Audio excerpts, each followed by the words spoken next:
Good afternoon. Good afternoon. Good to be here.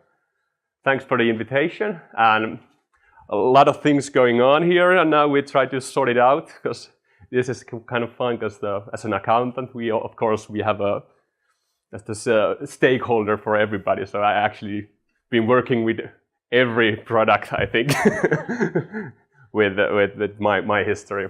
But yeah, I come from Emu, and we are an accounting firm which been operating for 5 years now.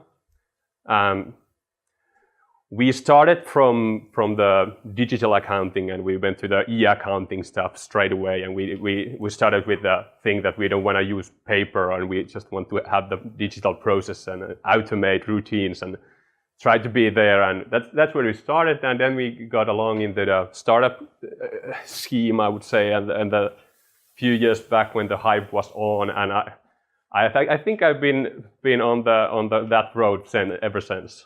And I think nowadays it's a good thing that we are here where we are, because I think now it's the perfect time for the companies and new entrepreneurs in the Finland. I think the mindset has really changed, and now it's because for example, I'm also a student from the Aalto, or the deacon would call me a dropout nowadays.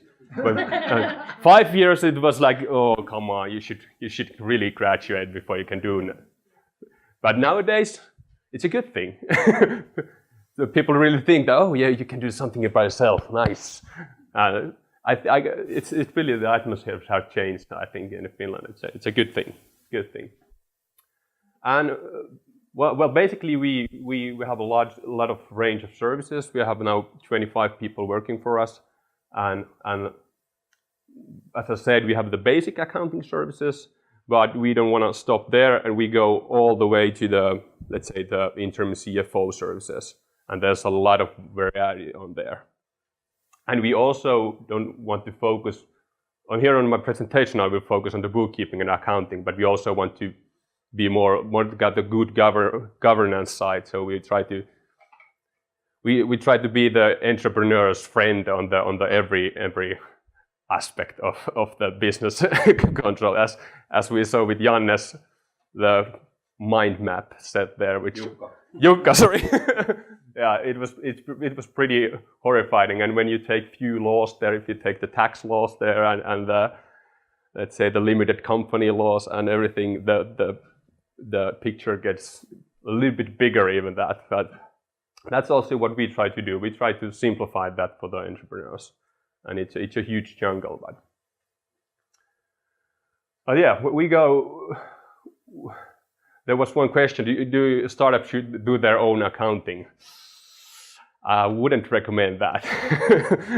There's so many legal obligations that are just maybe too much on the starting phase, that I think this is the first thing you should think about outsourcing in what comes to the business processes.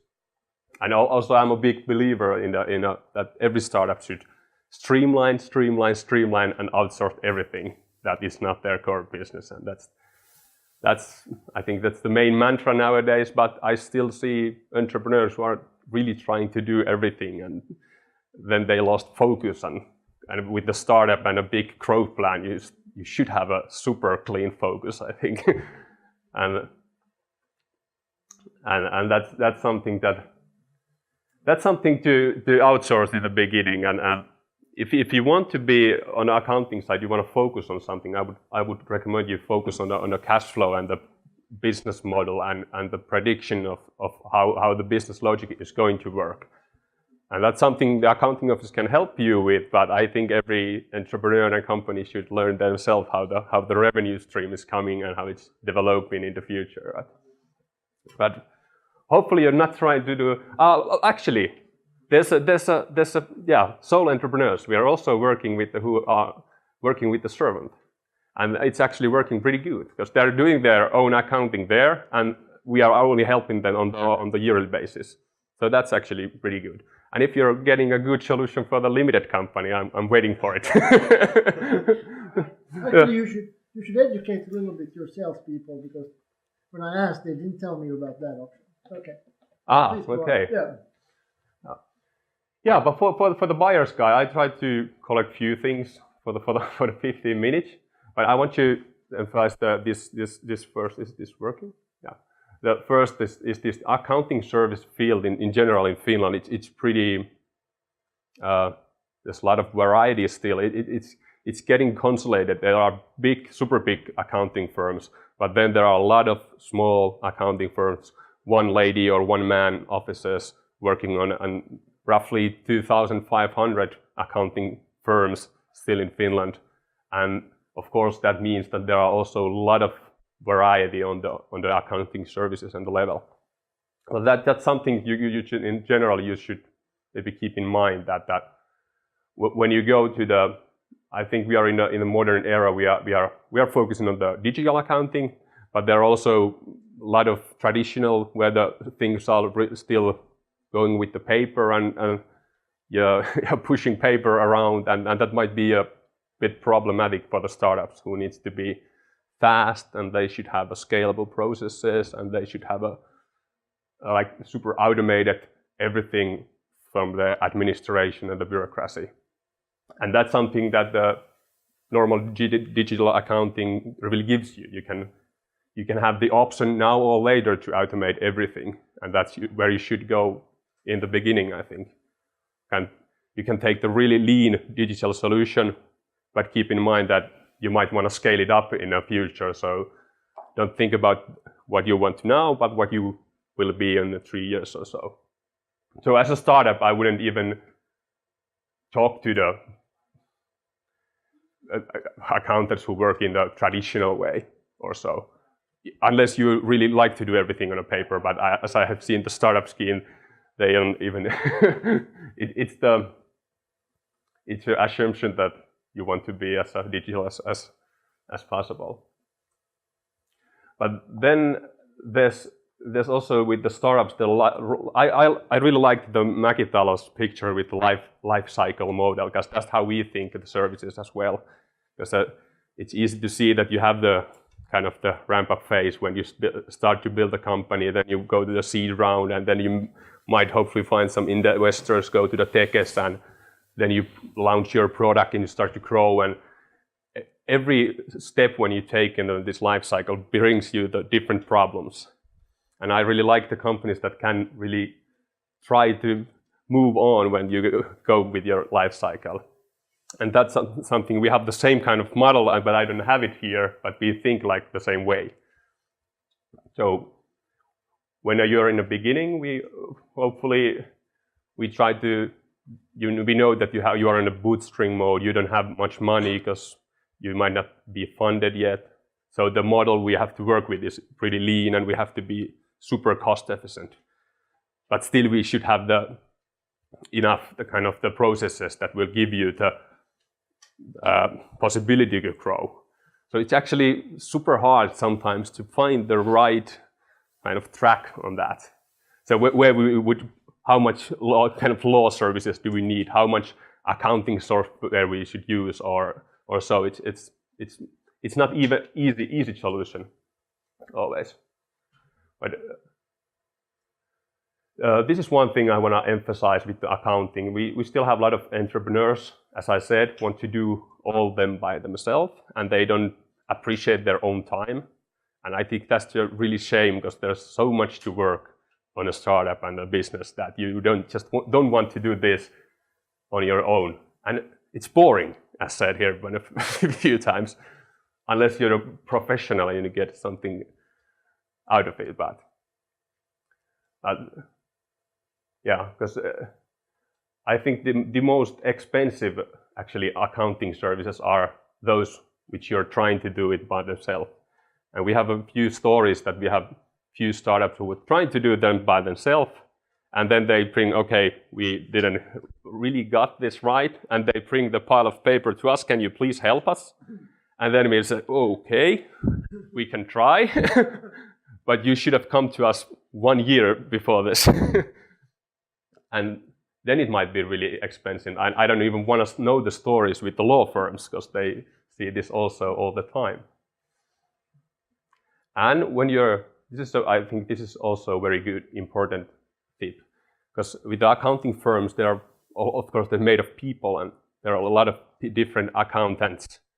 And I think you should find the accountant who are, I would say here's a startup mindset, but it's more important thing that I can even emphasize, because I think the accounting should really understand what you're doing. I know that the startup business models are sometimes really, really weird. And they should understand what you are really doing there and explain them that they really do, because if they don't understand, they cannot help you, or they might try to help you, but they do something really wrong. And of course, you have some kind of a question pattern you can ask. Do you know Tekes? Do you know PayPal? Do you use Vault? Do you have any idea what's a slush? Kind of just try to test them before you before you're buying their services. But I think that's really, if you're going to the accounting firm, please ask them, do you want to meet your accountant who will be your accountant as a responsible accountant? I think there's only maybe 3% for our customer who really do that. But if I would buy some services, I would like to see who's handling my accounts. Because I have seen good accountant cannot make you. It's have nothing to do with the good startups or how the business goes, but the bad accountant can sometimes even destroy the company. That's something I have seen in the future, in the past. Yeah, but for the proposal for this advanced value profiling, there was two